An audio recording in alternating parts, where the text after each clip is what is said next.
Hi everybody, welcome back to my channel. My name is Emily. Today's video we're doing a swatch and watch and we're going to get right into it. This first thing here is from Urban Decay. This is the Lightbeam palette. This is exclusive to Macy's. This is $24. This is a 5 eyeshadow palette. And you know, for the price, it's not terrible. Plus it does come with a mirror. I was not expecting to find this palette when I went into Macy's the other day, but luckily they had several versions of it out there. It just took me a little while to find a sample I could actually swatch against. So once I did that, I then took a picture. And as you can see from the swatches, it actually swatches very nicely. If this is a palette that you like these shades, I think this would pair very nicely with like the Petite Heat or the Naked Heat palette. It's definitely that sort of thing. But these are all pretty shimmery. There's like a glitter in all of them except the nude shade, like a shimmer or a glitter in all of them. So if you're not into that, you're not going to like this. I thought it was quite pretty. I don't need these because I definitely have dupes in my own collection, but I did think these looked pretty nice in person. So it's all whether you need this in your collection.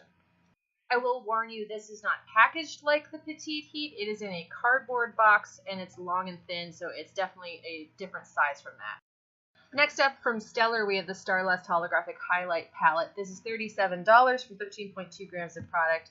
So just as a comparison, a Becca Shimmering Skin Perfector Press, that's usually about $38. That's usually 8 grams of product unless it's limited edition, and then it's usually 7 because I guess whatever they do to make the pretty swirls on top takes away some of the product.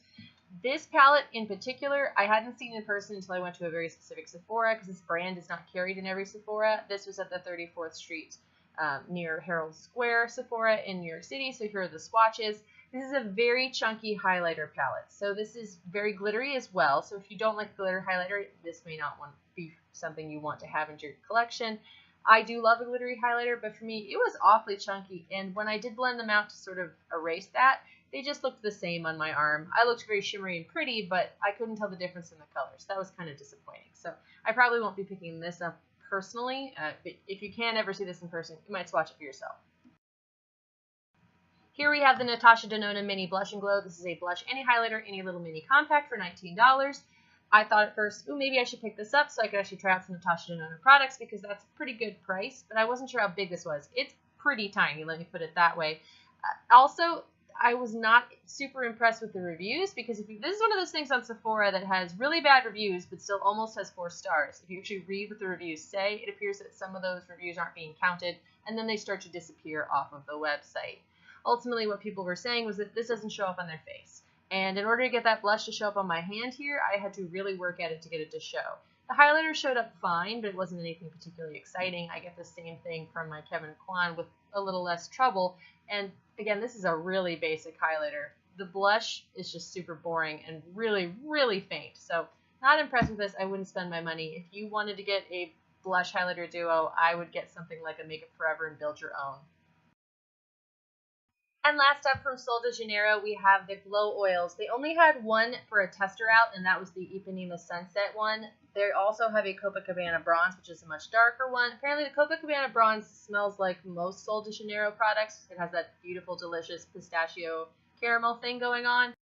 Unfortunately, they changed the smell for the Ipanema Sunset version, and it smells awful. I don't know exactly what they did to it to make it so stinky, but it does not smell nice. It's apparently like a tropical dream Curosa 77 fragrance with romantic notes of pomelo, wild fig, and Brazilian gardenia. I didn't like it at all. I really could not stand the smell of it. It did look pretty on my skin, but I could not smell like that all day. So be aware that the lighter one does not smell the way the normal products do, so don't pick it up for that alone. On a positive note, if you take the Bum Bum Cream and put it on top of it, then it smells much better. But still, I would not pick this up. In any case, thank you so much for watching. If you're enjoying this channel, please subscribe. If you've got a suggestion for content you'd like to see, please let me know in the comments down below.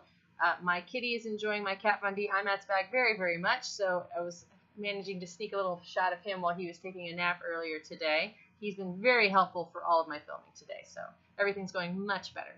I hope you all have a wonderful night, and I will see you all soon. Bye!